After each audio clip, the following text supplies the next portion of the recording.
Y'all know I'm weird. Whatever. Hey everybody, what's up? It's your girl BondyBlue. Let's go ahead. Let's go ahead. Hey everybody, what's up? It's your girl BondyBlue. Okay, follow me on Instagram and let's get into the video. Right? Hey everybody.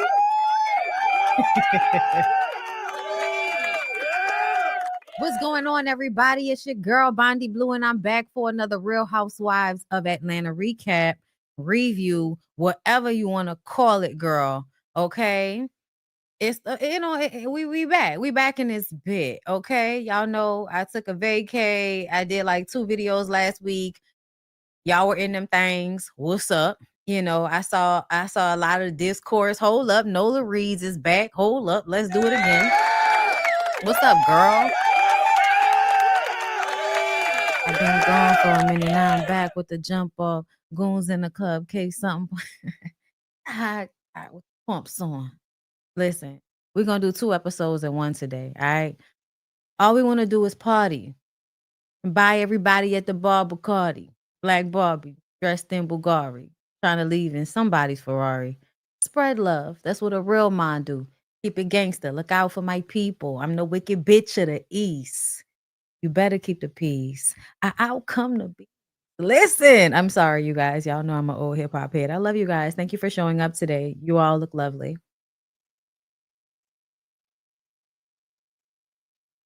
You all look really lovely. Okay. Like I can see y'all right now.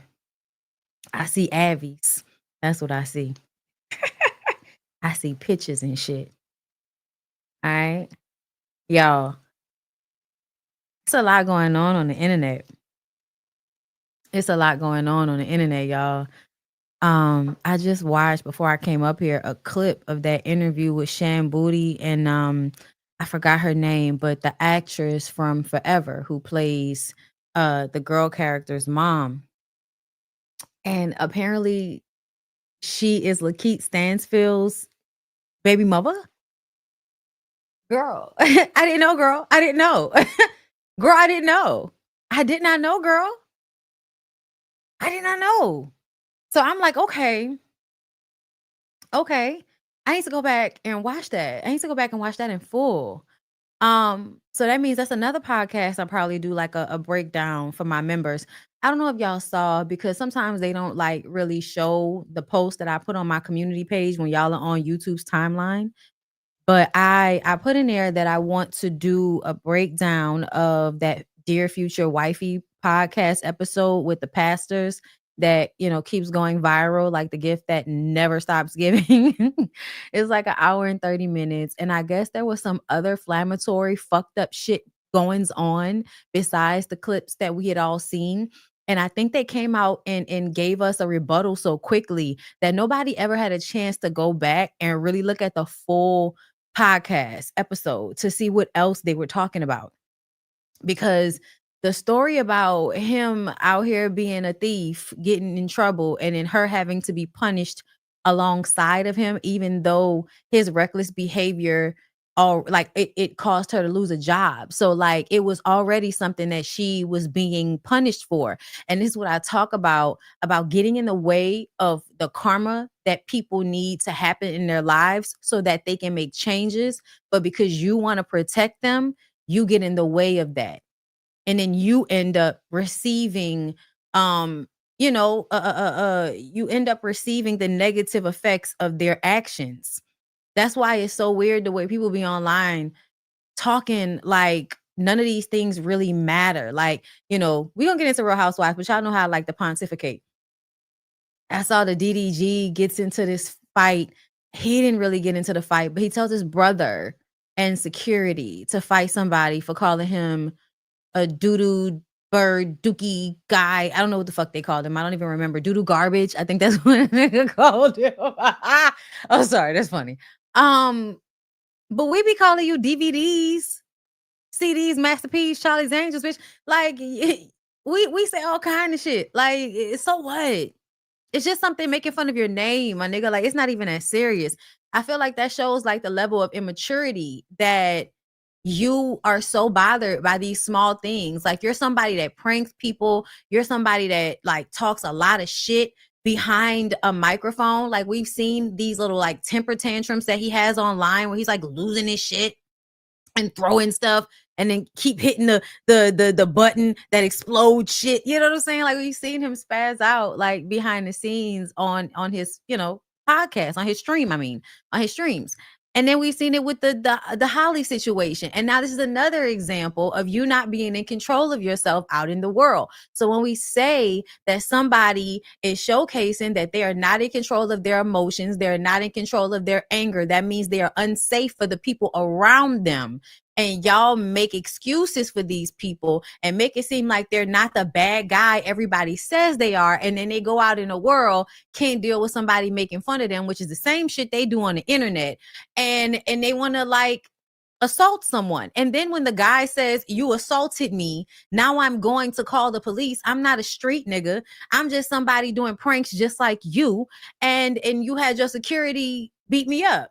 I'm going to sue you. It's on camera. Like, and then everybody's like, look, you need to just get a job. No, the fuck you don't. I think it's the weirdest thing in the world from people who would love an opportunity like that to act like they would not get paid off of somebody who assaulted them, and to realize how you are caring more about the person that assaulted you than you are about yourself when you don't want to get retribution for them doing something like that. Because the truth of the matter is, now that I am 37 years old walking around, you should be able to say whatever you want to say for the most part. And I'm saying for the most part because there are times where you are saying shit that actually incites other people to do dangerous shit, like telling somebody to go beat somebody's ass. So you can't just say anything. Don't get me wrong.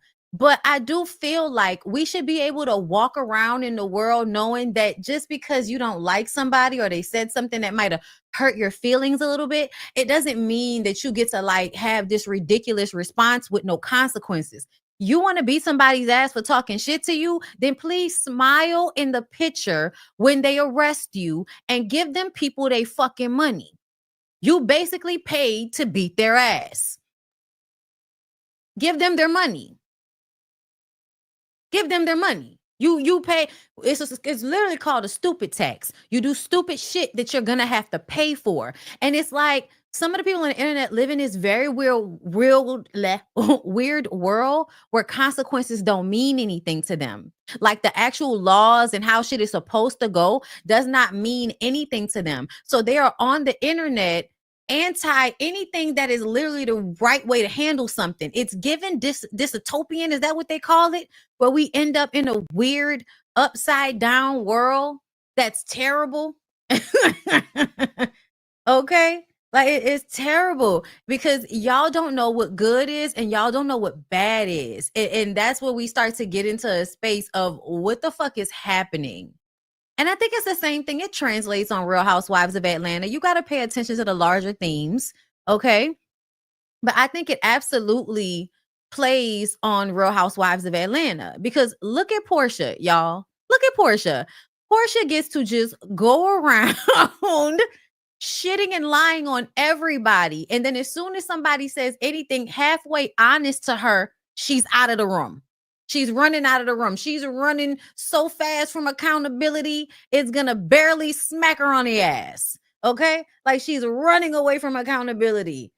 She's going to leave a wig behind as fast as she gets out of a scene whenever somebody actually says the truth of what she's trying to flip on them, like the projections, y'all. And then the way people respond. So there's a clip, right? The clip of Porsha and Drew sitting down, right? And she brings up, we're gonna get into it, but she brings up this other guy, Black, that Drew is possibly dating.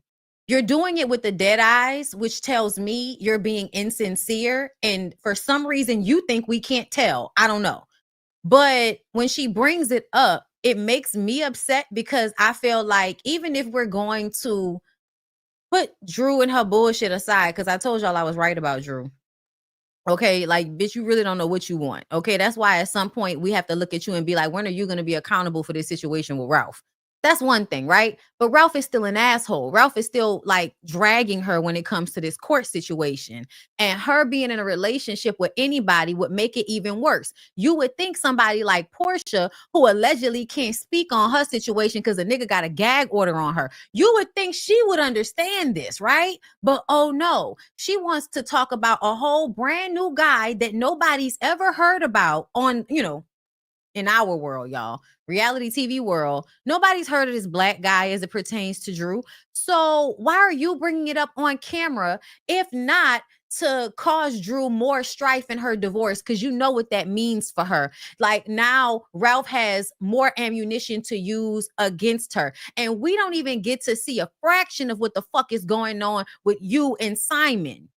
But you still act this way with Drew as if you don't understand what's happening. It really goes to show she doesn't give a fuck about anybody else but herself. There's no empathy whatsoever in the way Porsha handles anybody. I don't care what y'all are talking about. Every time she has a moment where she apologizes or cries and all of this shit, it is so she can manipulate the person into no longer trying to hold her accountable. Get over it so I can be comfortable again disrespecting you. That's what Porsha's on. The situation with Drew and her bringing up the black guy just really, really pissed me off because you don't ever want anybody to bring up what's actually going on with you. And you're constantly projecting. Girl, she told on herself in that scene. I don't know if y'all peeped it, but she straight up told on herself in that scene.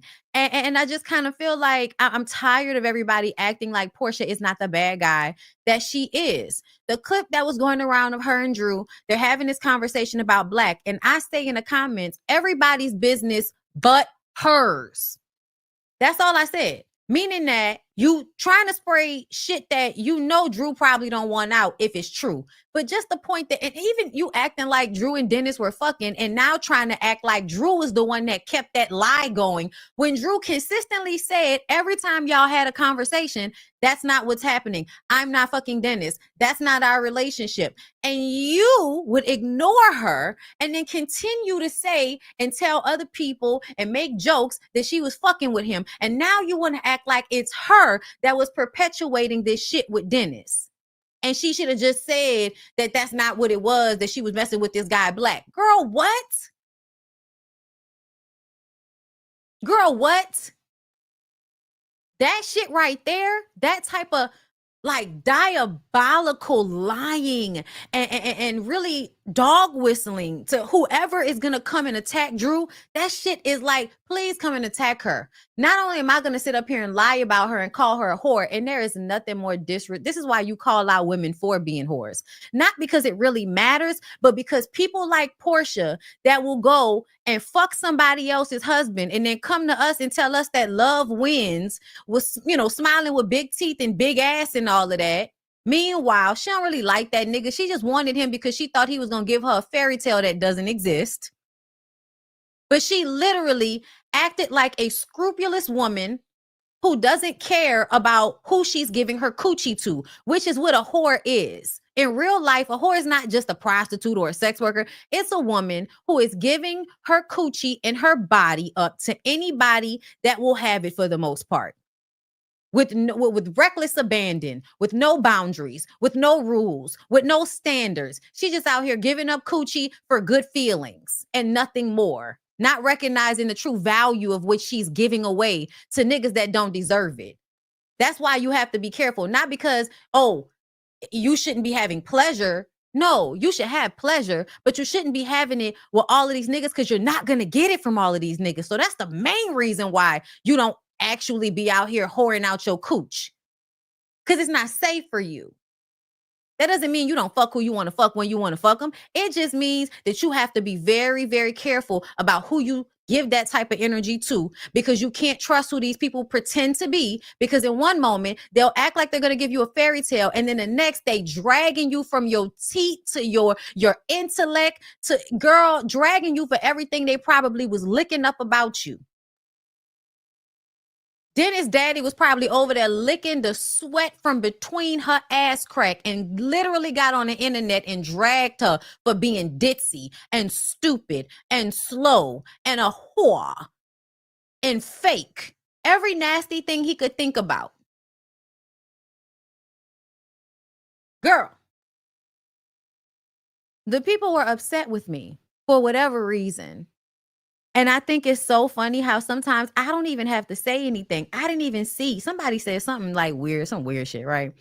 People watch me, right? They watch me, they know who I am, and they can't stand me. And I say things in these lives, I'm guessing that trigger and don't trigger in a good way. I be wanting to trigger people in a good way, make you think, free yourself, open up your mind a little bit. You don't realize what you don't know, and you don't realize how we imprison ourselves inside our minds with the way we think about certain things. So if I can say something that will kick a door open or let some light in, then that's what I'm doing. That's what I'm here for. Okay. But if you mad because I said something that you don't like, I don't fucking know you for real, right? But you think you know me. So you in comments running old shit back any chance you could get throw something in my face because you don't like what I said in some comments. Motherfucker, I don't give a fuck. Y'all be weird. Y'all be weird on the internet, man, with your fake pages and all of that. And then the funny part about it is it goes in one ear out the other at this point. I'm so happy to be at this point in my life where people be saying wild ass shit to me, and I just be like, because look how mad you are. I don't even know you. Those of y'all that like to act like you like me, but if you can point out anything that's an imperfection about me, you're gonna point it out and then act like you really like me though. Oh, I love those. I love those. Oh my God. The parasocial relationships, girl. I'm telling you. Which is so different. Like, I feel like people think that's the same thing as how like people like me that are like commentating on this shit. Y'all think we're having parasocial relationships with these people. I'm actually not. If I meet these people in person, I'm going to be a regular human being, but I'm also going to remember what I know about you from what I've seen. So I'm going to be very cautious, and I'm going to do what I did when I worked with a whole bunch of white people. I'm going to smile and do my job and get the fuck out of here. Like,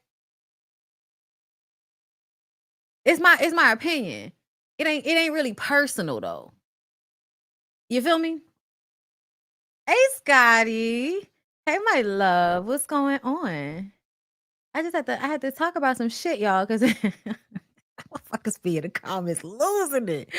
Crystal, what's going on, my love? Thank you for the super chat. Hey, my fave, I'm back from vacation. Also back to these 12 hours at the hospital. I'm praying for you, girl. You look beautiful on your B-Day vacation, especially in the pool. Happy birthday. Oh, thank you. And the funny part about it is, like, I really be forgetting to take all of the video and pictures and doing, because I don't be feeling like doing all that, bitch. I want to live. I took the one picture, bitch. And then I don't be trusting people to take my pictures. And if I don't like it, I ain't, you know what I'm saying? But whatever. Now that I have worn that gold bathing suit twice, is gone now. It's getting out of here. We're about to spend a whole bunch of money on Shein at some point for the upcoming Reset by Design Wellness. That's another thing. Before we get into Real Housewives of Atlanta, you guys, Reset by Design Wellness is gearing up for even more trips in let me get my mouth right, 2026, because I was about to say 2025. Okay. So I really want you guys, to have it on your calendar. Um, to have it on your mind that if you're looking for a great experience, me and the girls are like always in the DMs talking about how in a chat talking about how much we can't wait for the next trip. You know what I'm saying? Because it really is the best, y'all. This is our third trip to Bali, sold out, right? But we're going to Mauritius in September 2026. We're going to Tulum, okay, in April 2026. And I believe there will be another Bali trip, Okinawa, Belize, South Africa. Like we have a lot of trips that are going to be coming up. I believe the Tulum is going to be a couple. So like, if you and your man, you and your old lady, you know what I'm saying? Please don't come here being toxic. Okay. Everybody feels safe. Okay. And we know how once y'all bring a nigga, shit get unsafe. So we just want y'all to be clear. Okay. Don't be bringing no unsafe niggas on this trip with us. Okay. But anyway, I want y'all to lock it in, put it in your mind. I want y'all to know these are the trips coming up. I would so love New ladies coming every time because we have an amazing time. We really do bond with each other. And when I say amazing, I mean the food, I mean the accommodations, the trips and the things that we do, the boats, girl. Like it's always something, and I didn't have to think about it. I didn't have to figure it out. I didn't have to stress myself about where I was gonna stay in the area. Like somebody else is doing that. And then you actually get real help. We have a psychologist, a therapist. We have people that you can talk to about whatever you're going through, trying to set new goals in your life. Because at the end of the day, like, yeah, we do this mess shit and that's all entertaining and everything, but we're also out here trying to like really live, like really enjoy our lives. Okay, and this is a way for us to do that. So I'm gonna need for y'all to go ahead and follow Reset by Design Wellness on Instagram. You know, follow Facebook. Y'all see all of that in the corner. Y'all see all of that. Just go to the website, follow for more information. Link down below in the description box. La la la la. Okay. All right. So it's 640 of y'all in the room. I feel like we could definitely now jump into the show, right? So these are my notes. I'm doing 2 episodes in one since I missed the one last week. Shamia is trying to make frick and frack happen with Kelly since Phaedra is coming back. And you can't tell me any different. They are going to Grenada, and they're going to do some relief because there was a hurricane, I believe. I also want to say this. I hate the sound, because I ain't got no money. Like, I will have money. Don't get me wrong. I will. But like in comparison to what Shamia and her people are giving, like I'm not disillusioned, right? Because you hate when you feel like people are hating on you and they don't even have as much as you. Like, bitch, how dare you? You know what I'm saying? I don't want to give that, right? But I do want to express that just because it has a name brand on it, it doesn't mean that it looks good. And I feel like I'm tired of seeing Balmain and Gucci. Like, I'm just tired of seeing shit with names all over it. And I feel like, especially in scenes with Kelly and Shamia, it's like you just want to look like you have a whole bunch of expensive shit on, but you don't actually look good. And then I feel like Shamia is one of those people that it seems as if it doesn't matter what she's doing, she needs to go back and take something off. Y'all, I don't know if y'all ever heard that rule, but if you are a person that likes to accessorize a lot, a rule of thumb in fashion would be to, once you put everything on, go back and take one thing off. Okay. The way I feel like that's what I want Shamia to do almost every time I see her on this show. Because I feel like the stuff I see her have on Instagram may not always be as tacky, right? And I hate to say tacky, but there's no other word. It is giving nouveau riche, right? It's giving I have new money. And in having new money, it's like I just want to buy shit that's expensive and shows that I have the money, instead of just buying shit that looks nice, that suits your body. You know what I'm saying? Like, is it just me? But I feel like I would not be wearing anything with Balmain written all over it. Like maybe one, like it says somewhere.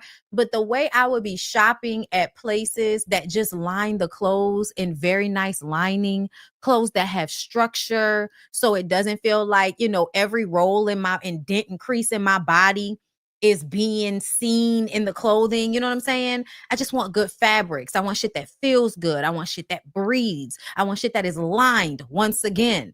Okay. I want, you know what I mean? Like, and I feel like sometimes the people that get the money do not know what to do with it when it comes to shit like this. Okay. You know what I mean? Like, and this is just my own preference. It's not to shit on Shamia in any way, but I do feel like often Shamia is operating in a way that looks like she's unsure of herself. She's uncomfortable in some type of way. And so there's this over performance of everything. And, you know what I'm saying? In order to not look like she's as uncomfortable or unsure of herself as she may really be. Okay.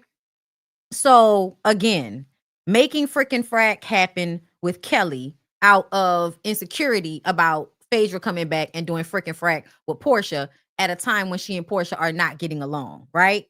And then we have the backstory of the way Phaedra also accused Shamia of having a threesome with Candy and Todd and trying to put her out there as just some, like, woman that you can just buy. I think women have to be very careful of that because there's always somebody that can feel that way about you, and they're called men. That's why it really annoys me when women have this, oh, you're a whore. I'm going to go around telling everybody that you've done sexual things with someone that you did not do. That is so dangerous to me. Like, that is so dangerous to me. And I feel like I really hate when women do that. And you know what I'm saying? It translates. Like it translates to those of you, who are like free Tory and free R. Kelly and all and Diddy and all of that. Like, and why you didn't, it feeds into that, right? You yourself as a woman are going to continue to push other women in a corner out of this desperation to be seen by men as not like the other girls, right? Oh, girl, I want us to grow up, girl. I want us to get out of that. So Britt Edie's weird ass, broke ass, tired ass event. That's what I put in my notes.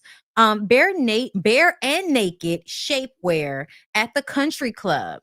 Nothing is ready. So Kelly and Shamia go golfing with her. She doesn't know how to golf. Kelly's heels are messing up the turf. Angela and Charles get there. Angela always looks spectacular. I don't care if she's sweating, she looks spectacular. The only thing I hate is the wiggage. I want the girls to find the natural hairstyle that is easiest for them to dress up so that they can stop putting themselves through heat by putting a helmet with hair on it on top of their head. Because everybody acts like, oh, the wigs are hot. The wigs are trapping heat inside of your head. That's what's happening. And so when I see a woman up here, hot as fuck, why are we going through this, girl?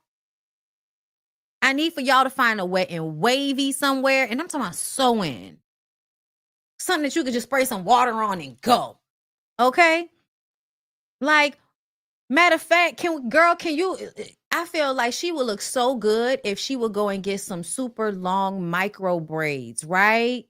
Like Angela would eat with some super long micro braids, the kind that's not, it's not buku hair, but they have a good length to them. So if you want to dress them up, you can just kind of wear them like a long bust down because, you know what I'm saying?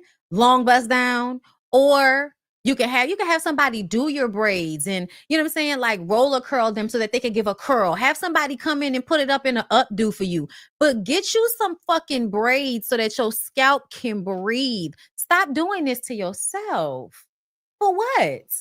For what? So that you can look like a a black version of a white woman? Because let's be clear, y'all. Please hear me correctly. Black women can have straight hair.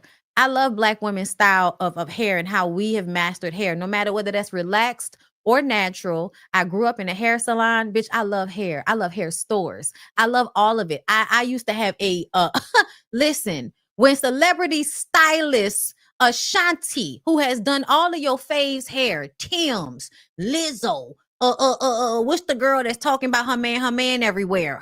She done all of them girls' hair, okay? Used to do my weaves, okay?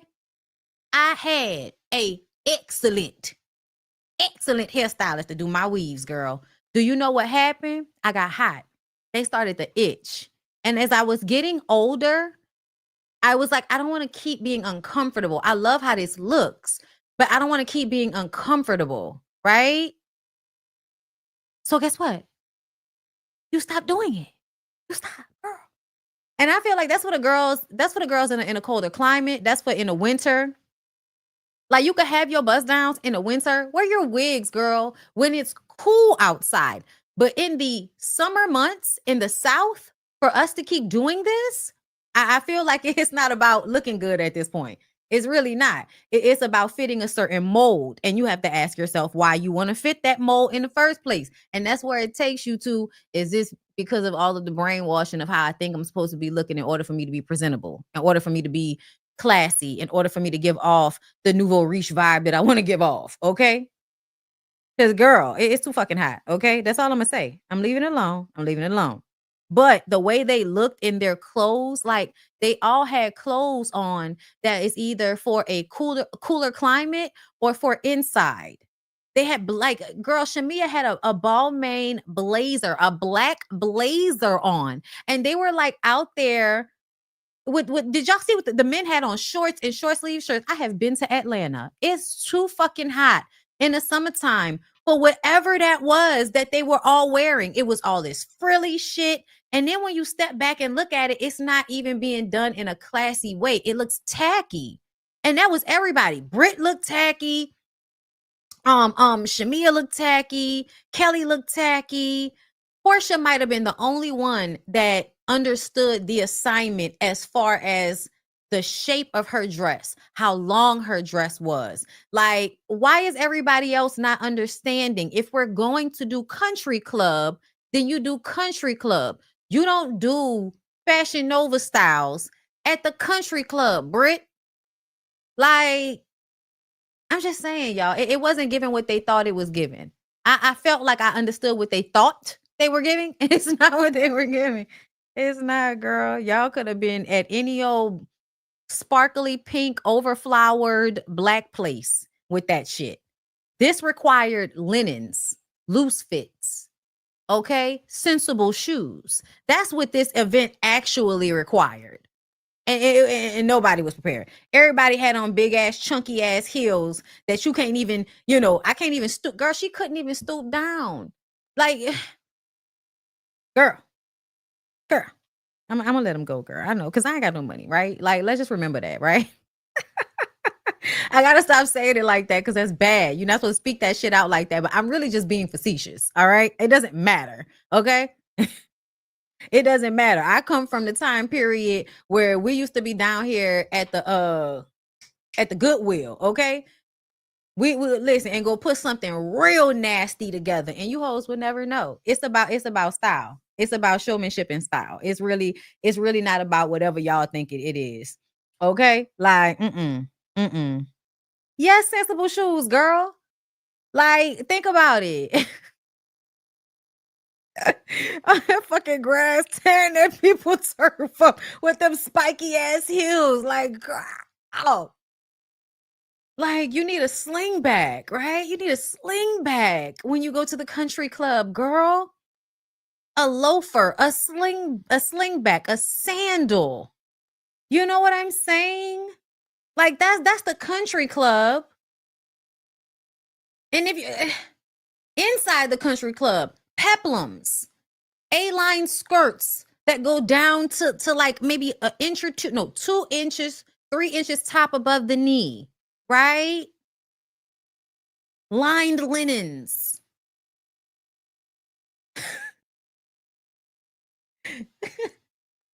Right, a kitten wedge at most. You have to be sensible when you're about to be hot. Oh, God. Because when they was talking about like sweating, I was like, I bet you that fabric itch. Look, you could just, it was so uncomfortable to watch them. I'm sorry. Okay, I'm moving on. But it was so fucking uncomfortable to watch them. Yo, I'm going to go back to what did I say? What did I say about this? Britt Edie, weird ass, broke ass, tired ass event. I need to go back to that. Angela and Charles get there. Cocktails for everybody else. Food was only for the housewives.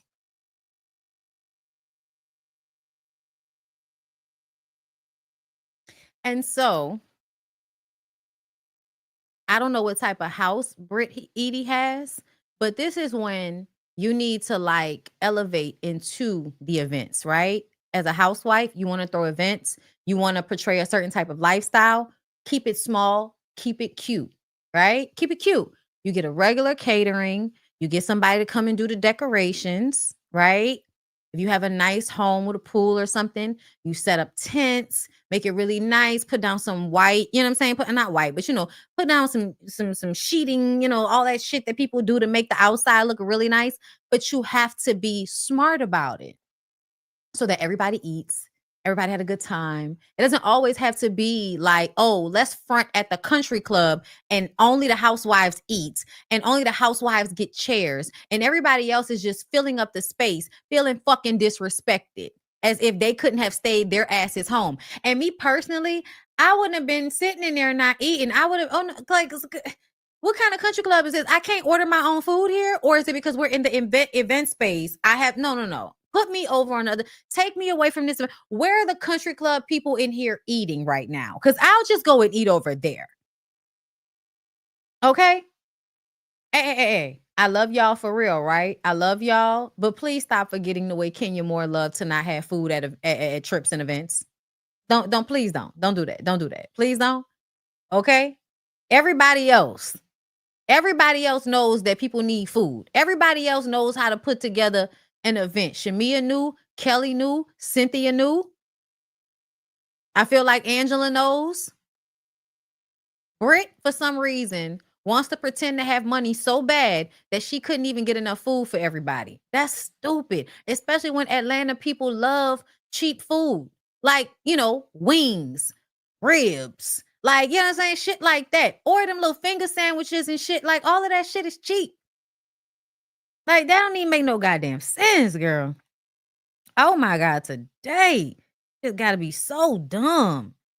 So at some point, they sitting at the table talking about how when Britt had her insurance company, she brought all of her employees to another country so that they can all get surgeries. And after they had the surgeries, she didn't like the garments that they put them in, the shapewear garments. So she's decided to come out with her own line of better shapewear garments. And I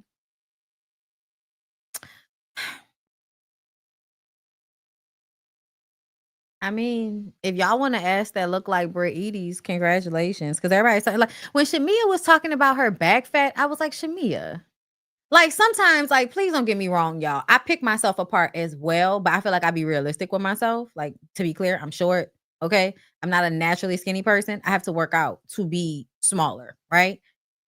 However, Shamia looking the way she does consistently. Like we don't know Shamia like that, but because you have a baby and your body changes, but essentially she's always been around the same size. It's annoying for her to be sitting up there talking about wanting to get back fat sucked out of her back. And we saw her back and she looked great. Like sometimes I be feeling like, bitch, do you want to have a problem with your body or what? Like sometimes I feel like people just want to have something to pick apart on their body. Not that there actually is something, but they want to have something that needs to be done. Girl, you look great. What are you talking about? What are you talking about? Girl, anyway, like you just got to be self-deprecating and fit in, right, Shamia? My God. Just be a bitch that don't need surgery. Girl, listen, that's great. I got these titties and that's all I needed, girl. I'm good. I don't need no more. Like, yeah, Shamia is self-deprecating. Exactly. So we're on the same page. Got it. Angela says Charles doesn't have a side baby to the table. Britt says, and she's not one of Charles' whores. Apparently, this was a back and forth that they had. Charles says, I don't have whores. Britt says, it was a joke. He says, well, some shit ain't funny. But they're good. They're good. Everybody's good. It was just underhanded jokes. I mean, even when they spoke to each other, let me tell you something. When I tell y'all I would not want to be around Britt Edie, this is when it doesn't matter how beautiful somebody is, because I think Britt is an attractive woman. But the way she always looks like she smells something that stinks, and it's because her attitude is fucked up. Yeah. Yeah. Like, what is that? What is this? Like, she's always doing that. Like when Angela came up to her, it's like, hi, Angela. Like this very it might be all of the surgeries where you trying to make your face do something, but your face won't do it because you didn't pulled it and tugged it and shit. Who knows, girl? Either way, I thought that was weird. It doesn't matter. It just was weird. Kelly insinuates that Drew is a liar. Drew is mad she got called a lap dog. Kelly, we're gonna get to this next episode, but Kelly, I'm gonna need for you to stop being a fucking follower. At some point, I'm gonna need for you to stop being a fucking follower. That's what you and Shamia have in common. People pleasing and being fucking followers. Stop it. Like it's okay to not be okay. That's how you know that shit you did when you first came on was all so that you could make a splash. because you were so happy to hold Porsha's feet to the fire when you did not know her. And now that you know her and you know like you just popping back and forth and just being real pick me. Like, I just want to be somebody's frack. I just want to be somebody's frack. I just want to be somebody's friend. Like, girl, you a grown ass woman. You a grown ass woman. Stop. Oh my God. Is it just me? And I like Kelly, but I really don't like these moments where I feel like she's just saying something that somebody else said and it don't really have nothing to do with her, and we have not seen any real interactions where it should be on that level. Like, that's what Kelly was giving me.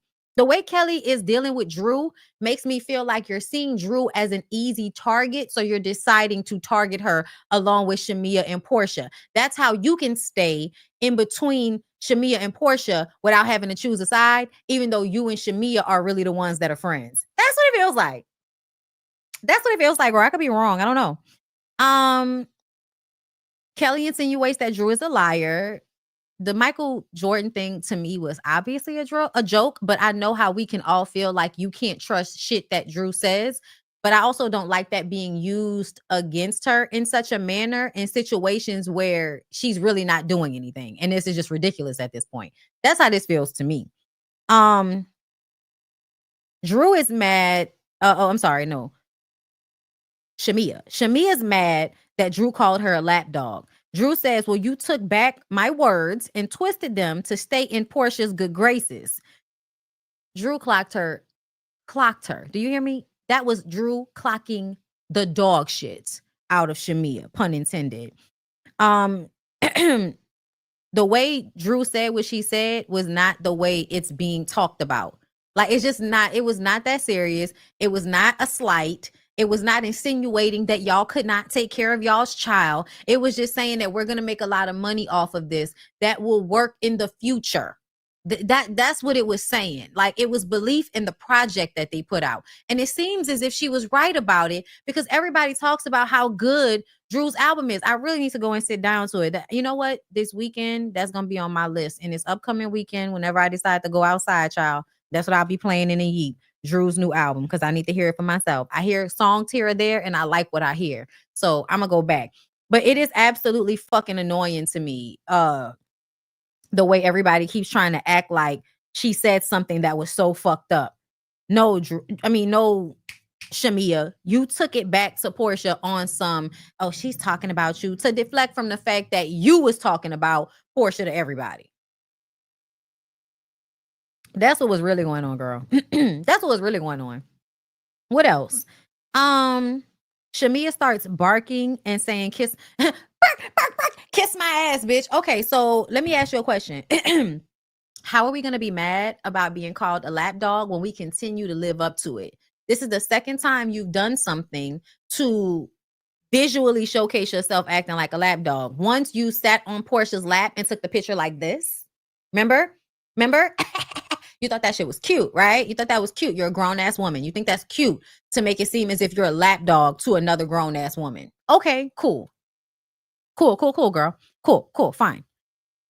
Now, after we've repeatedly seen you do this in the way you handle your relationships with these other women, literally walking around on fucking eggshells, talking to everybody but Porsha, and then when it's brought back to Porsha, you throw everybody else under the bus because you're so scared of having conflict with Porsha. Because what does Porsha do when you have conflict with her? She, first of all, looks at you like you're boring her, first of all. Second of all, she's going to deny whatever it is. Third of all, she's going to cry, flip it, and make it seem like it's you who's doing it to her. By the time the conversation is over, you feel like not only were not heard, but you've been emotionally dominated. And now you're apologizing to somebody for being honest with them about how they're making you feel. You were gaslit. She fucked with your head so she would not have to be accountable for what she did. And what I've noticed is this is a new trick. I need to Google this and see if this is a part of the narcissist handbook, of things motherfuckers like to do that are narcissistic. But back in the day, they would say, oh, a narcissist will never apologize. Now, I think what I've experienced is people apologizing, but only so that they can manipulate you into getting over being upset with them. Because as soon as you apply just a little bit more pressure, as soon as you don't take the first apology, If you feel like it's bullshitty or whatever reasoning they're giving you may not necessarily be true, as soon as you press them the second time, now all of a sudden, all of that agreeing and apologizing goes out of the window. Now they flip it and you're doing to them what you're accusing them of doing to you. Has anybody noticed that? Anybody notice that? Girl, the way people like to give you a old lame ass, fake ass apology just to try to get you to stop being aggravated with them and then get mad at you when it doesn't work anymore. Girl. I'm telling y'all, that shit be crazy. That should be so crazy. But Shamia, you repeatedly act like a fucking dog. You laugh, you think it's funny. You act like that in your real life when it comes to how you deal with your relationship with Porsha. You act like somebody that is scared to upset her. And yeah, it's giving lapdog, especially because you could have just kept that shit on the playground with you and Porsha, but you actually extend that bullshit to other people. When you decided to take Porsha's beef on with Drew, sitting down with Ralph and being a scapegoat when that's really girl, listen, you can't fucking tell me that Porsha didn't tell Shamia to do that. Just so Porsha could sit in a confessional and be like, oh no, Shamia was already there with Ralph. I just came after. Girl, shut the fuck up. No, I don't know who's that stupid, but I'm not. I'm not that stupid. It was very obvious to me Shamia would not have done that if it were not because Porsha wanted her to. Very clear to me. But I feel like this is a pattern in y'all's relationship. She puts a battery in your back by emotionally manipulating you, and you fall for it every time, Shamia. You fall for it every time. But as soon as something go down with you and Drew, it's, oh, kiss my ass, bitch. Bark, bark, bark. Oh, okay, kiss your ass, huh, bitch? Oh, all right, okay. That's why you still a lapdog, ho. Exactly that. Phaedra comes back like a supervillain. Y'all, Phaedra, whatever Phaedra was trying to make people think about Candy, I think that's what's true about her. Phaedra is one of those women that I probably would not trust. You smile, oh, she's so sweet, she's so nice. Be careful. The shit she says in jest, it really worries me. Okay. Let's backtrack a bit. Porsha threw Phaedra under the bus when she said that Phaedra was the one that said that shit to her about Candy. She really could have kept that shit, like, she could have kept it quiet. By the time we figured it out, you could have kept that shit to yourself and just let it rock into the next season. But you couldn't handle the pressure. Even though you was the one that threw that shit out repeatedly and was saying it with your chest, you decided at the reunion show to throw Phaedra under the bus. Neither one of y'all have integrity, to be very clear. Neither one of y'all are somebody that either one of you can trust. Like, y'all can't trust each other, but y'all know well enough about one another to move around accordingly. You know what I'm saying? Oh, we can have fun. We can be mean girls together, but we're not real friends. We're going to act like we're real friends for the show because we're both opportunistic as fuck. But the tools it requires to be a real friend, neither one of them have it. Neither Phaedra or Porsha show to me, based on this show, that they actually have the capacity to be a good friend to anybody. So please don't think that their relationship is real. It's an opportunistic relationship. Phaedra knows that Porsha is a little bit dumber than her, so she can use her. And I think that Porsha feels like Phaedra is somebody that's on the same type of time she is. Like, y'all slick grimy. And I think slick grimy people like to be friends with other slick grimy people. So you don't have to feel bad about, how y'all do each other, basically. You're going to have the people that you're going to feel bad about. But you befriend somebody like Phaedra because you can probably eat off of her in some type of way. And then also, you don't have to feel bad about the way you treat her because she already a piece of shit herself. So it makes you feel better about being a piece of shit with her. Okay. That's what that feels like to me. They've remained friends. Phaedra says that her fetish is little people. She says she would lock them up in her basement if she could. So I just want to ask everybody, and I'm really not trying to be like no perfect person or be on no soapbox, but just as I'm getting older, y'all, I just have to ask us, when do we actually become the adults? Like, when do we actually become the adults? Because I feel like for you to joke as if locking somebody in a basement, like the implications of that, why would that be funny or something you should joke about when, first of all, you accuse somebody of doing that and it wasn't true? And then on top of that, it actually happens in real life and people don't take it seriously. And then you're joking and saying it with the dodo bird that was actually one of the people that was locked in R. Kelly's house. She might have been able to get out, but she also had to ask for permission to leave. If you can't just open a door and walk out, you were kidnapped. If you have to ask somebody permission to leave, you were kidnapped.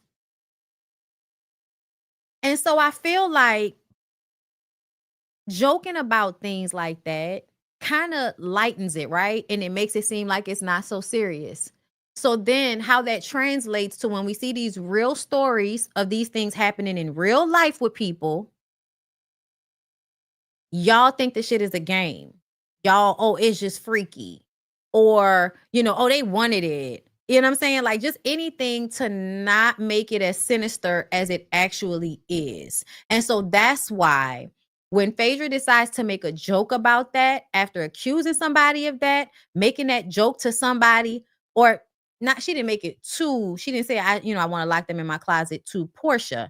She said it in her confessional. But still, the conversation that they were talking about where she mentioned liking little people was with Porsha. And so I'm just looking at the situation like it's giving that something's not connecting up here. You can be as book smart as you want to be, but either you're stupid or you don't know how bad you look. And I think a lot of the times the people that actually perpetrate these things, they really don't know how bad they look. Because they say the shit and people with sense are like, do you know what you just said? And they're like, yeah, what do you mean? What do you mean? Girl.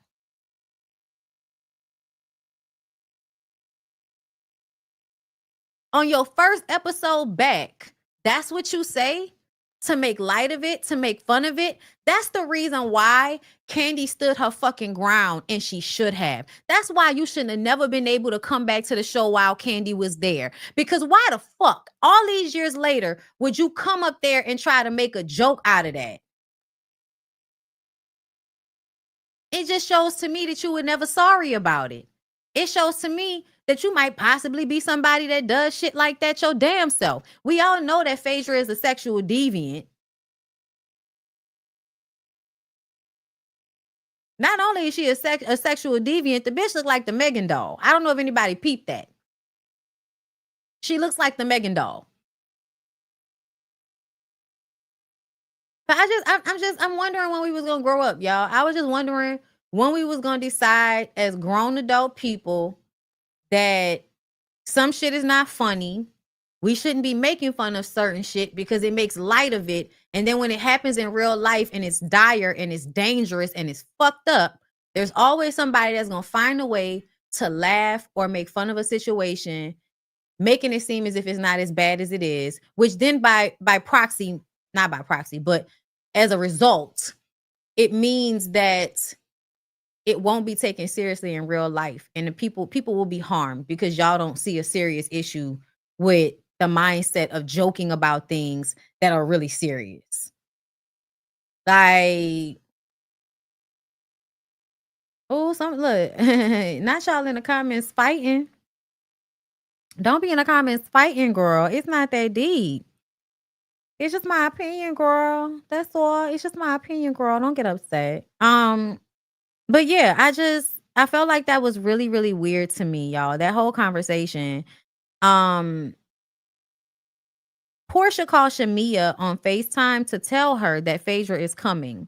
Shamia FaceTimes Kelly so that Kelly can be the one to say that, oh yeah, Phaedra should come. We would love to have you and all of this. And the look that Shamia had on her face was like, I really don't want this bitch to come. But if this is what we have to do, that's fine. Let me call somebody else to do it.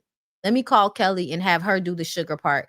Cause as soon as we get off the phone, I'm gonna be like, I really don't want that bitch to come on my fucking trip. But I know this is a Housewives thing, so I'm gonna suck it up and do what I have to do. But I swear to God, I don't like that bitch. And I really don't like the fact that Porsha is trying to force me to like that bitch after what she said about me.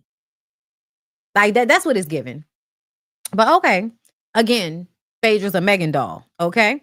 Shamia is teaching her daughter how to pay it forward. They are giving to the people of Grenada after a storm. And Shamia tells a story about cooking for homeless people and her husband telling her it's dangerous and to get in the car. What? So I gotta be the only one that noticed that something's fucking wrong with Shamia. Girl, what the fuck? Like, why are you telling us a story of you hopping out of your car to cook for homeless people under a bridge and your husband telling you to get back in the car? It's the girl, what in what world does that make sense? I need you to give me the scenario complete. All right. I know that the producers are scared to ask you to make it make sense because you're gonna take such a long time explaining it. But I just was like, what? So you wanted to be generous and your husband didn't want you to be because he felt like it was unsafe for you to be generous. Is that right? Okay, girl.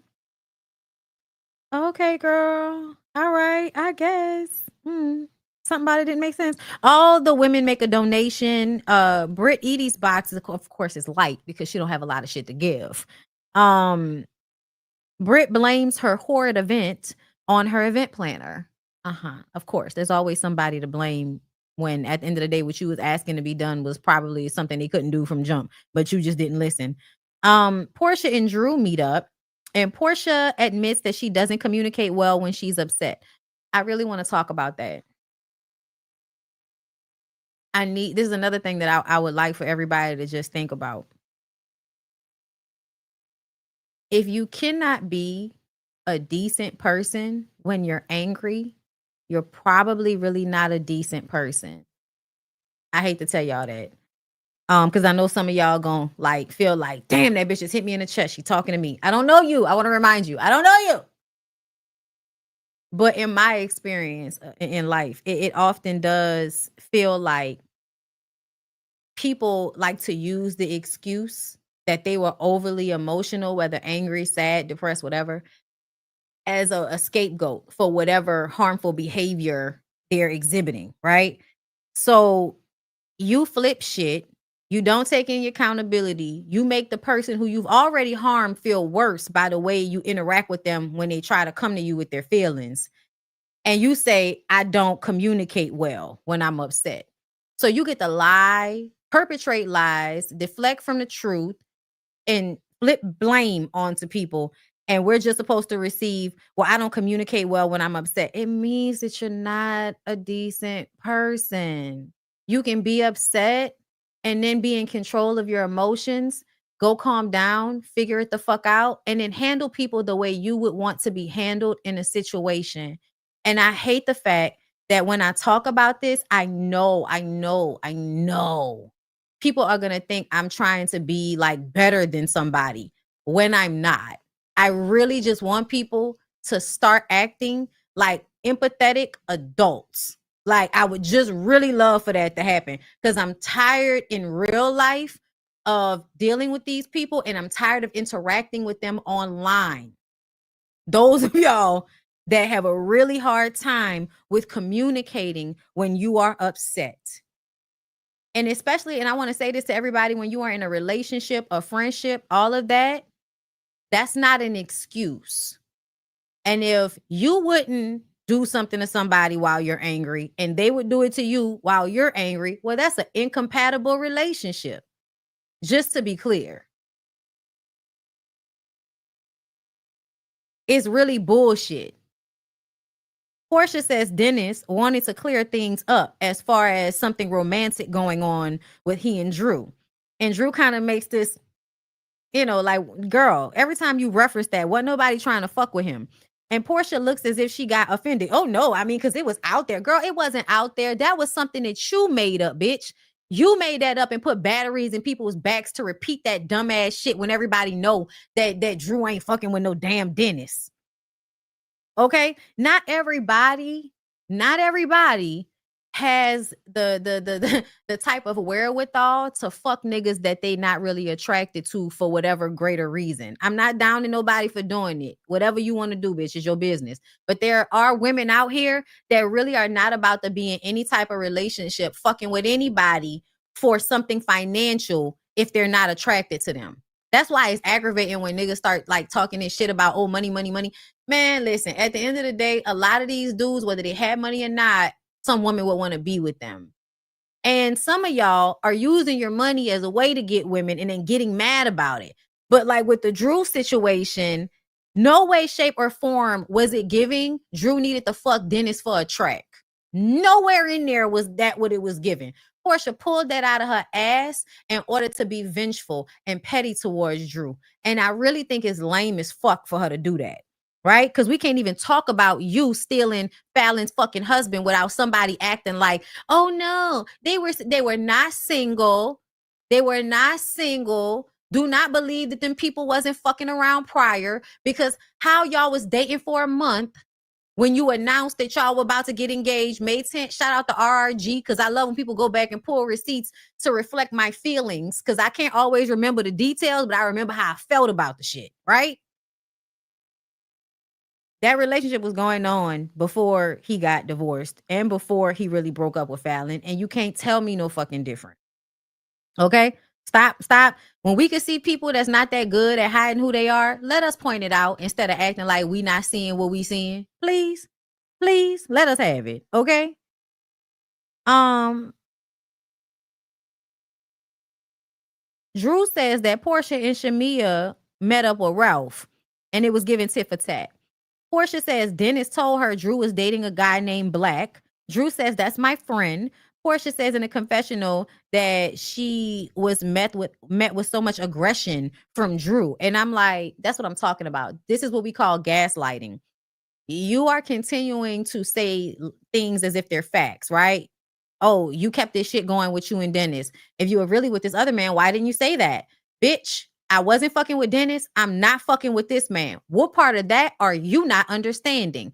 Porsha continues to speak as if whatever she believes about Drew is the truth, regardless to what Drew is actually saying, right? That means we can't even have a conversation. Because how the fuck you gonna tell me about me? Like, like in this situation, y'all, how is Porsha gonna tell tell Drew that she fucking with this dude Black when don't nobody even like, girl, what?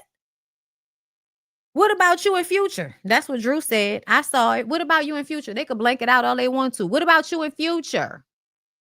And I remember hearing something about that, and she was like, I don't even know Future. Girl. Y'all would be perfect for each other. That's another narcissistic man for you to go get your ass whipped by. Go do that. Go do that.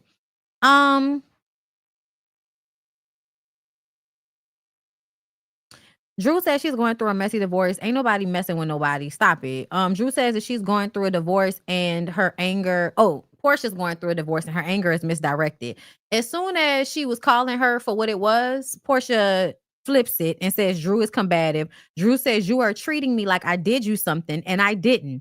Porsha gets up and leaves. Drew says she sees why Simon and Shamia are leaving her ass alone. And y'all, this is so true. Like this happened with Shamia. Anytime somebody is trying to hold Porsha accountable for what she's done, she gets up and walks out. When it was time for her to come back on Real Housewives of Atlanta and deal with everybody's shady comments about love wins with Simon, she ran out on the show. Then she left Dish Network. Like anywhere that she was going to have to defend her actions and stand in it, she ran from it. That's what she does. She runs from accountability. That's a pattern of behavior, Porsha. Stop lying to yourself. Kelly's ex doesn't want to be a part of her kid's life. She has her friends who help her with her kids while she's going to Grenada. Uncle Lamont, one of her friends, says that he FaceTimed the baby daddy, the ex-husband, whatever, trying to talk some sense into him. But he was just like, no, he don't care. And she's sitting up there talking about, I've never seen someone who just doesn't want to take care of their kids. How? I'm sorry, y'all, but this is what I be talking about. Like, I think people say things and everybody just kind of, oh, she didn't really mean. Girl, are you serious? In your, 30 some odd years of life before having 4 children. You really had never seen men not take care of their kids? My daddy took care of us, and I still saw niggas not taking care of their kids. What's going on? Did people not go to high school? Do y'all not have cousins? Do y'all not have like friends who didn't know their daddies? Like boyfriends who didn't know their daddies? Like, did y'all not know the people who had daddies, but you ain't never really seen them and they ain't never really talked? They was in the house, but ain't nobody really know. Or they was mean as fuck, so you couldn't go by that friend house because her daddy was mean. Like, it just be weird to me, like the way women talk about shit. Like, how could you even say that? Like, it goes to show that you really did go into your relationship being delusional, and that's why you're probably in the situation you're in right now, because you're not looking around and assessing your environment before entering into life and death situations with niggas. That's stupid. Clip it. Crying and shit. I'm gonna take you crying. Like, I'm not trying to be hard, because at the end of the day, I do feel like most of the pain you feel is about your kids and how they don't deserve that. But this is why I feel like women have got to stop making their children weak for niggas in this way. Everybody needs to be prepared that people may not always be around. I think if we start talking to our children in a way when they are young about the fact that you can't hold people, sometimes they want to be there, sometimes they don't. You just have to learn how to handle them correctly. But as your mom, I'm going to always be there for as long as I can. And when I'm not, I hope you'll be able to take care of yourself just fine. Like, you have to be able to talk to them and be real with them, instead of being delusional about a man who has obviously shown you that he's not going to do the right thing. And when you sitting up there crying, it makes me feel like you want them to have some hope that he's going to do the right thing. No, they don't need to have hope that he's going to do the right thing if he's repeatedly shown you that he won't. Teach them how to live outside of that feeling. Teach them that him not being a part of their lives is not their loss. It's really their gain, because he wasn't safe. And sometimes it's okay to have quality over quantity, meaning that it could be less people in here, but we'll have a more peaceful and happy experience. This is a lesson that sometimes you can't trust who people show you. This is a lesson that even your father can disappoint you sometimes, and you have to show up for yourself anyway. This is how you talk to young girls that are growing up in that type of situation. Teach them how to still be able to plant their feet in the fucking ground regardless to what these niggas doing, instead of constantly having them be disappointed waiting on niggas. And that starts with their daddies. So Phaedra is coming on a trip. We go on a trip. Folks sharing rooms again. Shamia lost her luggage. Where they left it in Atlanta. Porsha is trying to lure the chef with her ass. That should let you know she wasn't really trying to fuck no dentist daddy, child. Drew posted about being weary of people, and she added Shamia. It was like, bitch, is it a subliminal or not? That shit was funny. But either way, I just kind of feel like, I don't know why Shamia is so upset that people are responding to her in this way after you have kind of gone around digging up shit with you and Drew. From the very first episode of this season, you have been going out of your way to question Drew about whatever she has going on, insinuating that she's snaking your snake ass friend. So now that she is giving you some of that energy back, you want to, what did I do? What did I do? Shamia, get the fuck out of here with that shit, bro. Like, come on, bro. Like, be fucking for real. You keep talking about that's not your issue. Then why you keep taking it up? That's all you do is take up Porsha issues with other people. And then when they get mad at you, it's not my issue. Is it not? Is it not? The fuck? Stepping in front of fucking trucks and bullets and cars and fists and shit for Porsha. So now Shamia has an issue with Drew, as if she didn't go meet with Ralph. She says Drew doesn't know how to feel. I think she does know how to feel, bitch. I think you don't know how to feel. Shamia calls her Drew Nokio, because now we're going to make it seem like Drew is just this big ass liar all the time. And we're going to hyper focus on that instead of taking accountability that you did some snake shit for your friend that you don't want to be real about, right? Because there was no reason for y'all to meet with Ralph. Y'all did that to be dumb. Like, that lady was already working with this nigga when y'all wasn't taping. Like, That's so stupid. Oh my God. Like, just shows how immature and petty that Porsha is and how stupid Shamia is to have another grown woman dragging you to do some little girl shit. Like, you could play like that wasn't her, orchestrating that, but you really let a less intelligent person manipulate you into doing something that made you look stupider than you would have looked had you just said, Portia, I'm not doing that shit. If you want to go and meet up with Ralph, you do that on your own. I am not getting involved in that shit. That would have been the grown woman thing to do, Shamia, but that's not what you're going to do. You're going to be a lapdog. So you're going to do it. And then you're going to get mad when you're caught in the crossfires. Girl. So what else was I in my notes? Shamia calls Drew Nokio. Drew arm wrestles Cynthia for the bigger bed, but when they get to the room, Drew still ends up giving her the bigger bed because Cynthia is tall and Drew is short, and it would be easier for her to be comfortable than it would for Cynthia, right? To me, this is another like sign. I can drag Drew all day for being delusional when it comes to how she deals with men and her relationships. But this is when I feel like just something simple like that showcases Drew is not a fucked up person the way I feel like Porsha is a fucked up person. Drew walked in there, looked at both of them beds and said, even though this is a better room, I don't want you to be that uncomfortable. And I know I could be comfortable in this smaller bed. So you can go ahead and take that room. Like, I'm going to like Drew more as a person for small shit like that. Just being considerate, right? And then they sit down and talk. Child, Cynthia was talking about that new man. Now, y'all remember we saw that new man and we was like, what is this? And I told y'all it looked like they was having nasty sex, right? Because sometimes the weird looking older guys, he's younger than her, but he's older, right? So the weird looking older guys usually be, I feel like, really good at sex. Probably like, like just very explorative. They might live outside of the social norms in some type of way, but they tossing that pussy up. You know what I'm saying? Like, for Cynthia to be with a man who aesthetically looks that way after the type of men like who are more clean cut that she's been with previously, it let me know that man wearing that cooch out. Like, they having all types of old nasty people inventive sex. I love that for her. I love that for her. That's why I'm like, you gotta just do you and be like, fuck everybody. Like, and we don't mean go be with a stupid ass man, ignoring all of the red flags for yourself. No, we mean if you can go find something that feels good to you, but it may not look like what everybody expect you to be with, girl, fuck what everybody else talking about. Do you. Do you. Okay? Because the way Cynthia was talking about his hands and what he do with his mouth, and then I was like, yeah, that nigga look like he look, jigger squat fucking to piss off Cynthia. Okay? That's what it's giving. It's giving skinny waist, big dick, and inventive. Right out, Cynthia. I'm happy for you, girl. Drew tells Cynthia about Shamia and Porsha meeting with Ralph, and Cynthia says, well, then that means it's even. Y'all, I don't like this feeling. I don't like the feeling of Drew.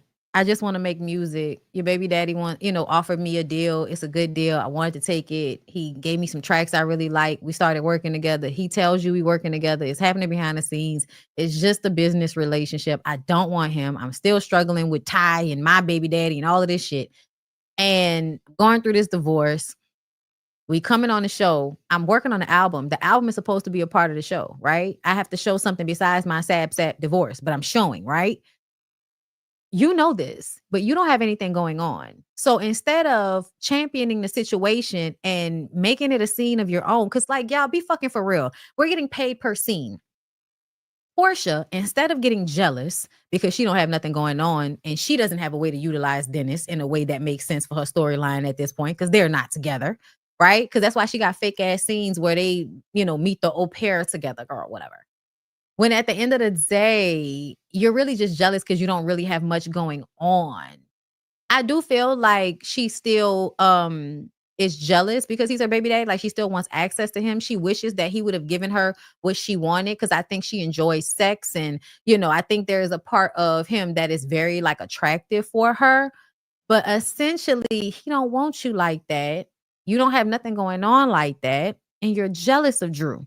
Because you really could have just been like, okay, well, if y'all are gonna film, I want to be a part of the scene. Meaning that instead of being an asshole to Drew, you should have went down to the studio with your baby daddy, girl. Like you should have went down to the studio and been a part of Drew's situation so you could be there for a scene, so you could listen to the music. This is nice.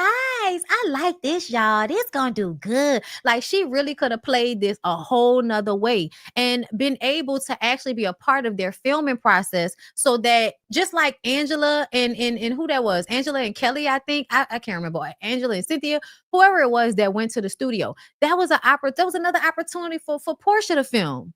That was another opportunity for you to film. It either could have parlayed its way into you being somewhere with Dennis outside of that. But no, you just want to cock block Drew because you jealous that she got shit going on that she can show and you don't. So you want to try to stop and block her in some type of way because you're a fucking hater. There was a whole nother way that she could have went about that and utilized it to her benefit by being a part of more scenes, by actually being nice to Drew. It would have made an alleyway for you to be a part of her scenes. It was Angela and Kenya. Thank you.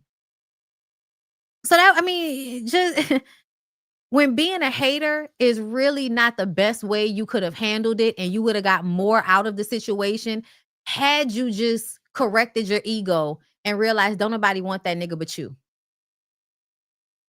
They might want to suck his dick for ends and shit, but all of the girls got to come up. All of the girls be out here struggling and need a dentist somewhere to come, and help them get their life together along their journey. Okay? Suck a little dick, get a little money, take a nice trip, you know what I'm saying? Get a little life experience, move on to the next nigga.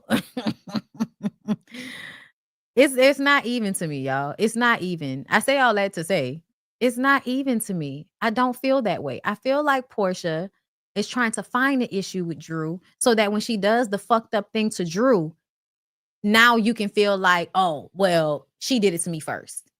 And that's why it showcases the type of person you are when you do certain shit. That tit for tat shit, at some point you are lowering yourself, right? You're making yourself look even worse than the person that you're angry with when you go and do some shit that they did to you. Yes, we can do tit for tat on some things, y'all. You say something, I say something. You say something, I say something. Okay. But in real life, y'all, I'm not going to go out of my way to go and meet with that whack ass nigga so I can get back at her. It's not even that deep. It's not even that deep. I wouldn't even expose myself to being around Ralph. But girl, for what? For what? Why would I expose my energy to that fucking energy vampire ass nigga just to get back at somebody for some shit that ain't even that deep? That's lame, y'all. That's lame. It's petty, it's lame, it's small, and it makes me feel like you don't think as much of yourself as you pretend to. Because if you thought highly about yourself, why would you even want to spend time with a nigga like Ralph? You sitting up there talking about you mad at men because you got cheated on. Girl, when did you get cheated on? When did you get cheated on? I forgot about this in Porsha and Drew's scene. There was a moment when Porsha was like saying, even though Drew had said, I'm not fucking with black like that, she says, oh, girl, so that's just for later. Oh, I understand about that. That's what I meant when I said she told on herself. Porsha literally told on herself. Now, she could have got in a confessional and told us the real about her and that nigga, but she didn't. She tried to pretend like it wasn't what we thought it was. Okay. And then in this moment, when you trying to hem Drew up to a story that's not hers, you impress your own by saying, oh, you was just you putting him to the side so that you can get to him after the divorce, right? Oh, I know about that.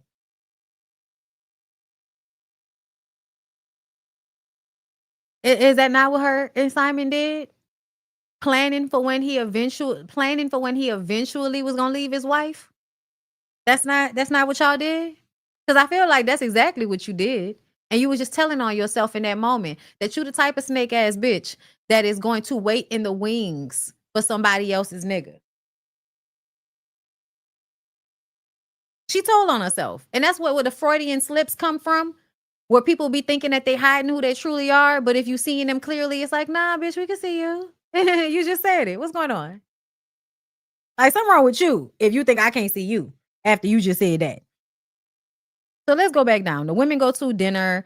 It's Angela's anniversary and she's on this trip. Everybody clowning her like, oh, you girl, you here with us instead of being with your man. Yes, bitch, I'm getting a check to be here. That nigga work on my nerves. I needed a break. The fuck? You want us to have another anniversary, huh? Let me enjoy this trip. There's there's combo about getting happy endings while getting massages. And Kelly apparently knows where to get one. Let me tell y'all something. I feel like Atlanta is one of those places. I remember getting a massage one time, and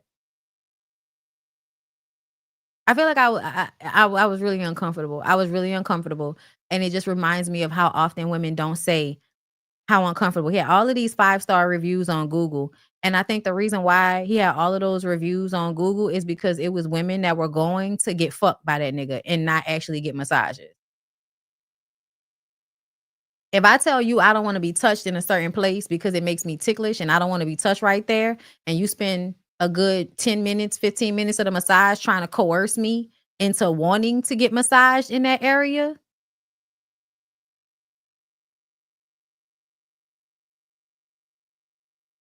like, I didn't know I had to tell people not to massage my titties. That happened to me in Atlanta. I did not know that. I did not know that I had to tell somebody not to massage my titties. Because in New Orleans, you don't have to tell people that. People just know that's not an area we massage. Unless it's something specific for that. You know what I'm saying?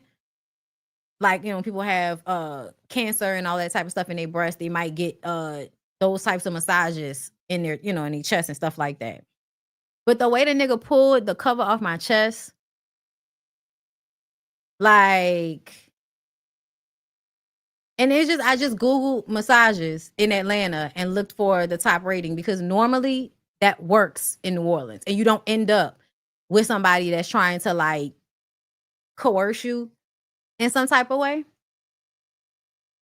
So yeah, that's why I'm like, I'm sure there are places. I'm sure there are places. All you have to do is Google them. All you have to do is Google them. That's why it's so important that's why I don't like to go to people that are not like spas. Like I need to know you in order to come to you if you're not in a spa. I need you to be somewhere where there are checks and balances. Because when people run their own businesses like that, especially when they're men, I do not, and trust me, like my husband went to school for massage therapy. He would always, I feel like, need to be working in a space where there are other massage therapists and shit like that. Okay? Like you need to be in a spa. I had to learn that. Always go to a spa, girl, unless you know the person, unless you have heard, from a friend that actually went there. Don't just be going to people's massage places in Atlanta, girl, because they'll try to coerce you into other shit. Anyway, just in case you needed to know when you out there.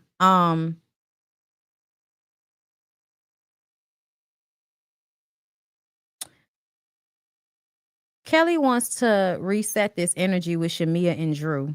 This is when I wanted to curse Kelly the fuck out.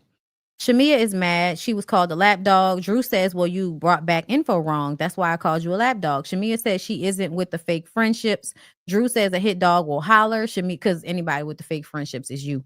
Shamia gets mad. And Drew says, well, you were barking at the table. Drew says, I was simply saying Dennis making the music would make a way for him to further provide for his daughter. Porsha says, okay, but you call her a lap dog. Bitch,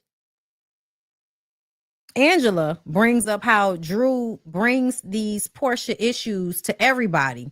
Porsha says they weren't asking Porsha about the friendship. Kelly asks, okay, well, do you feel like you're a good friend to Shamia? And then Porsha says, well, we already talked. Kelly says, I know, well, you just said we didn't ask, so now I'm asking, do you think you're a good friend to her? And Porsche said, oh, we already had that conversation. We can move on. So this is the reason why people don't bring shit to Porsha. This is the reason why. Because even in this group setting, we can't just have a conversation where you say, I feel like I could be a better friend to her sometimes. Or I'm going through, even if you was going to give that sap, I'm going through shit. I may not be being the best friend, that thing. But she couldn't even give that. In this room full of people, she could not say the type of friend she actually feels like she is to Shamia. that is a signifier of somebody that is trying to escape from accountability of the way they have fostered a abusive relationship with their friend. And I'm not saying it like she knocking her head between the wash machine and the dryer, but if Shamia has to walk on eggshells and can never express how she feels and is like emotionally manipulated into taking L's on her behalf, it is a toxic, abusive relationship between the two of them. It doesn't mean that Shamia doesn't have any responsibility in it, but it still means the way the relationship is taking place is not at all as advantageous to Shamia as it is to Porsha. So Kelly says Drew has an issue with everybody at the table except Cynthia. Me and Drew both had the Huh?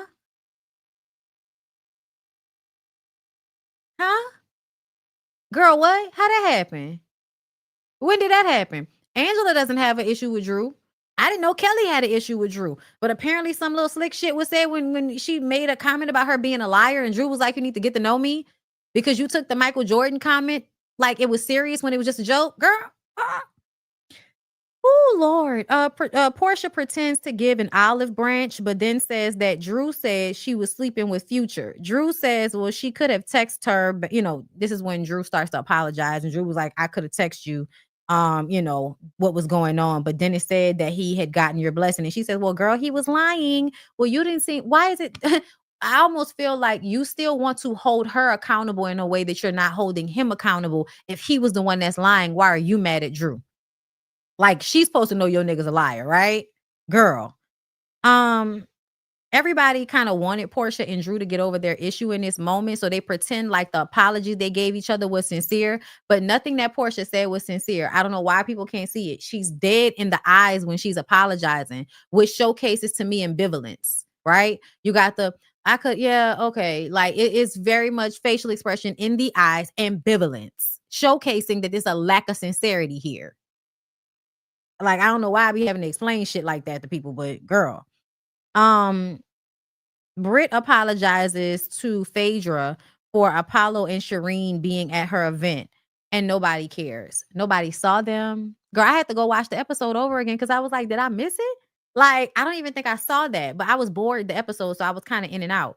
But you apologizing for something that don't nobody care about, didn't nobody see. You just wanted a moment. You just wanted to be a part of something. And Britt, I feel like you can tell when people have not aged past their childhood shit, because that's something that you would do as a little girl when you want to be a part of something. Like, you'll act like you did something because you so desperately just want to be a part of something. Even if it's like discourse, you want to be a part of the discourse. You just gonna add something, just apologize for something that ain't nobody even talking about. Like Britt, girl. She wanted to be acknowledged so bad. We gonna pray for the girl.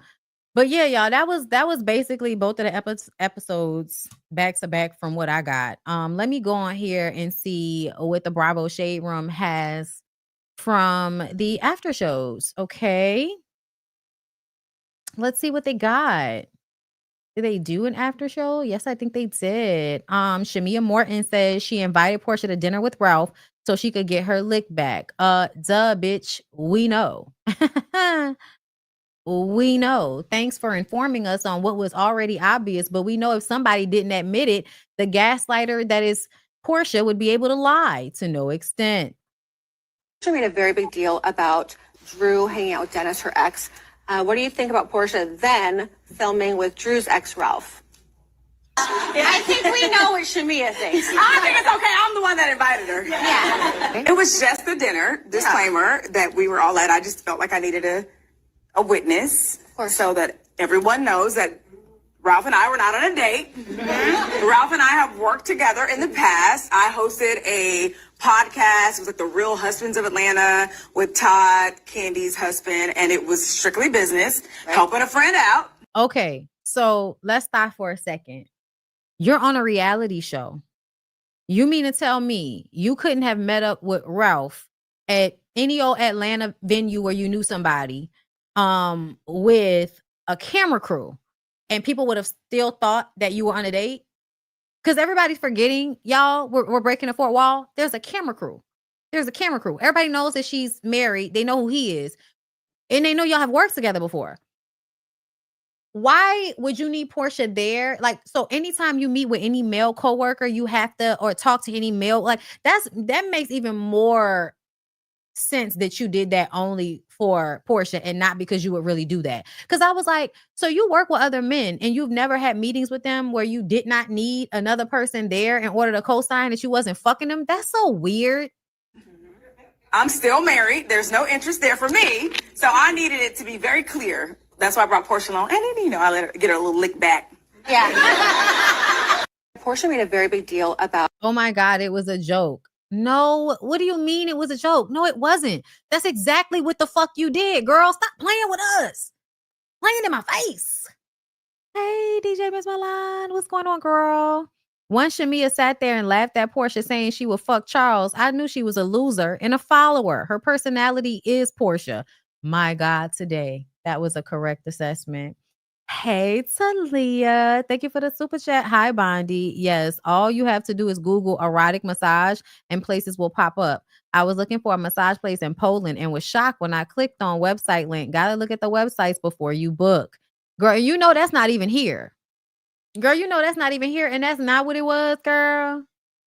I was just like, lesson learned. But look how quickly you will be put in a situation where you have to like be at the behest of somebody and you're not comfortable, but you got to act like you are. That's why I be like, I don't know why it's so hard for y'all not to believe women in these situations when we so often get put in these situations.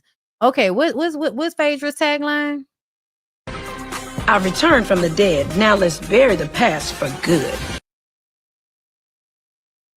I returned from the dead, so let's bury the past for good. Y'all really love escaping accountability, even if it's with a shovel, huh? Phaedra Park says she wants to see Real Housewives of Atlanta where it used to be. So I'm getting back on the Titanic to raise it up. And the cast Married to Medicine was very miserable. Girl, the way y'all have built this lady up with these delusions of grandeur in her mind to make her feel and think that people are actually showing up for her, like that she's the one that's pulling. Girl, series low. Series low. One more time. Series low. Now Fallon and Jalen, girl, find somebody else to do it. I only want y'all to do that to upset Porsha. Outside of that, get somebody else to do it. Because, girl, what? Angela Oakley celebrates her 8th wedding anniversary. Right. Why are people making it weird? She's at work getting paid. Like that I was like, y'all acting like this not a job. Like, what the fuck going on? What is this? Oh my gosh, this is beautiful. Come on, Grenada. Y'all know that's what a girl, that's what Amanda Seales is from. Grenada. Girl, that's all right. We'll be back next week. I ain't about to be sitting on no clips. And if you hear this and they're going, so when the Doctor's Wives of Atlanta and Mariah Huck link up, girl, Letitia wants to be a housewife so bad. You know what? I'm not a hater. So if these women want to make it happen for themselves, y'all go ahead and do it. But for some reason, I don't know, y'all. I feel it is me, y'all. And that's why I say it's me, because this don't mean shit. It's cringy. I don't know why, y'all. It's cringy to me to be wanting to fit in so bad that you're reaching like, oh yeah, Married to Medicine ain't shit, but we're gonna go reach for her for Married to Medicine old work with Mariah. And Mariah, you want to piss the girls off, so you gonna go and talk to a young woman who you probably otherwise would not even fucking deal with. I guess, girl. I guess, girl. I don't know. It's giving lame. It's giving lame. I'm gonna leave y'all alone. Let's see what's this. Drew and Porsha meet to have a conversation. What's this? Ralph says Drew plays a game on TV. She plays a damsel in distress card. It's a role and a character. She does it so well because she's an actress. Okay, so this is literally the reason why you don't be sitting up there kikiing and letting that nigga feed you food and all of that with your weave looking like y'all was fucking last night. Her wig looked like my wig got fucked up like this because he had my head all up against the headboard last night. He had me rubbing my head all into the bed and shit. Okay, like, you know what I'm saying? All my shit got fucked up because he had me out here like this upstairs. Okay, like that's what this was given to me, right? The reason why you don't do that, or at least if you don't do it, whoever was recording you, you don't let them post that shit to social media, because then the nigga get on the internet and embarrass you. There's a game on TV though, you know what I'm saying? So she plays a damsel in distress card, and it's amazing for her because, you know, it's a role, it's a character, and she does it so well because she's an actress that. So you're not doing all the things. You're not locking her out of the house. You're not cheating on her. You're not being mean to her. You didn't tell her that she doesn't even deserve a Lunchable. Like, all of those things. None of those things were you. Right? Okay. Anything goes. Like, she can go and, like, she could throw a rock, hide her hand, and then cry about it. That junk is so...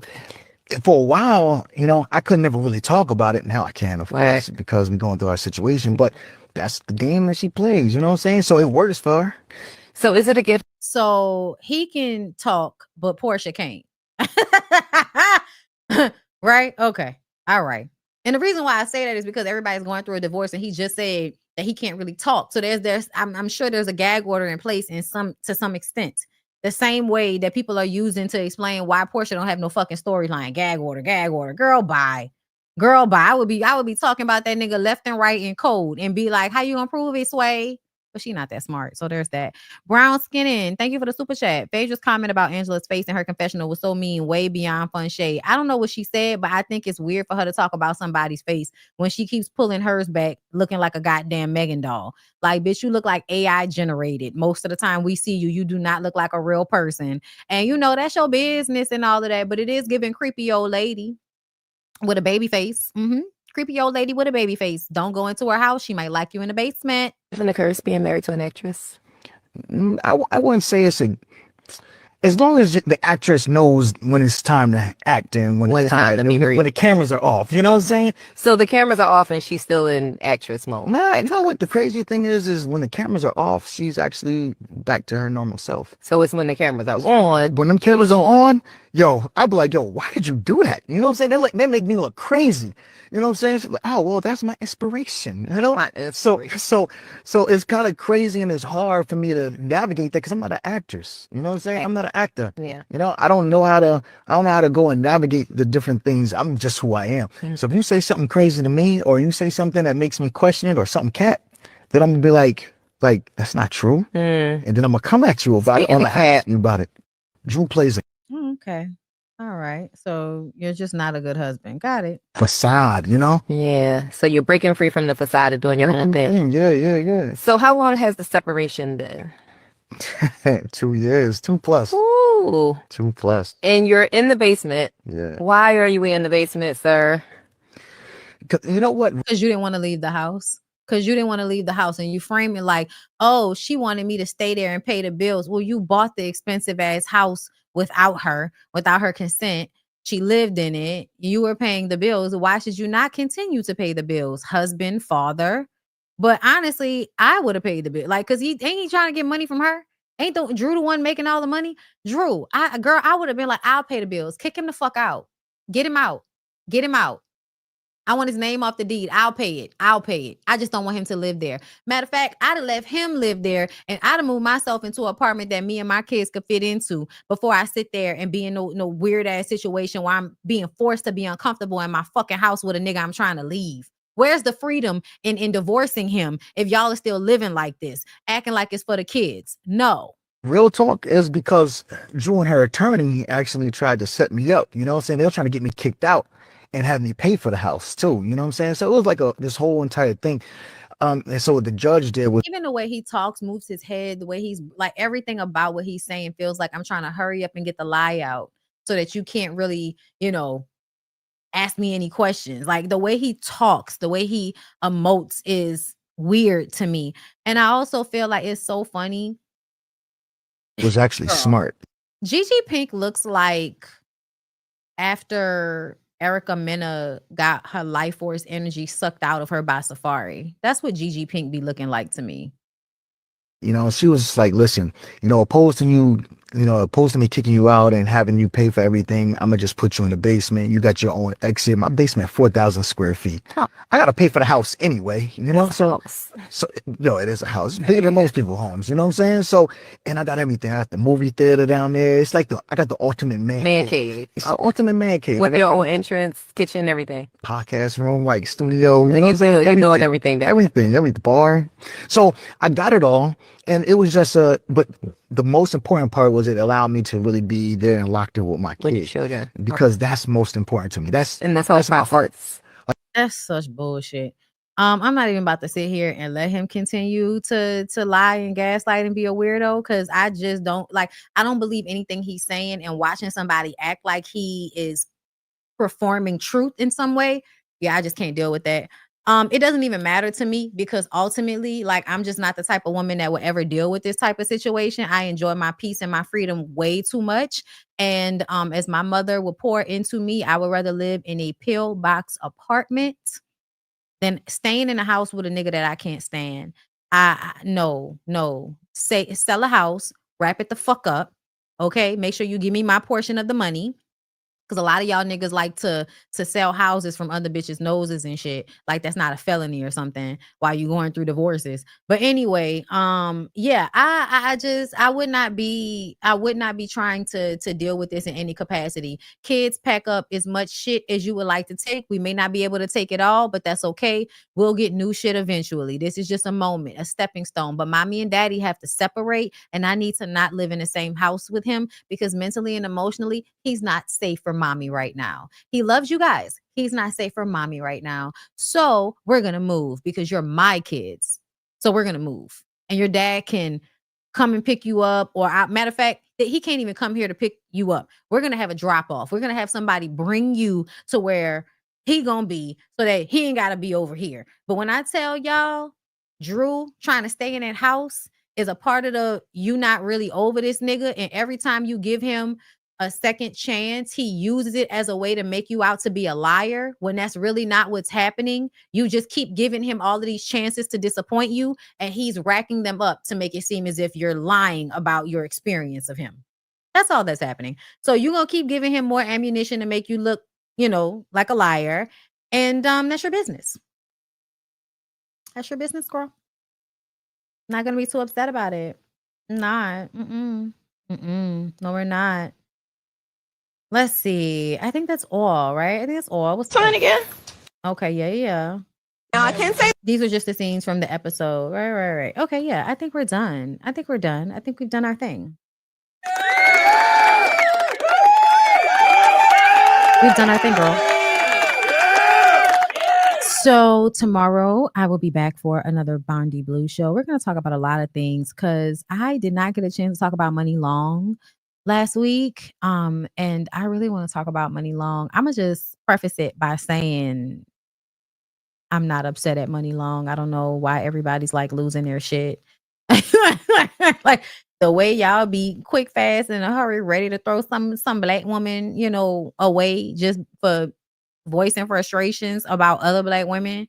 Like, girl, it do be the black women talking the shit to you the most. That's your demographic. That's the people that's gonna talk the shit to you the most. That's literally how it goes. It don't mean she can't say nothing about y'all sometimes. Like, shit. Okay. Girl, yeah, we'll talk about it tomorrow, China. But I love y'all. I appreciate y'all. I hope y'all enjoyed my live today. Like the video, subscribe to BondyBlue Bites, and I will see y'all in the next one, okay?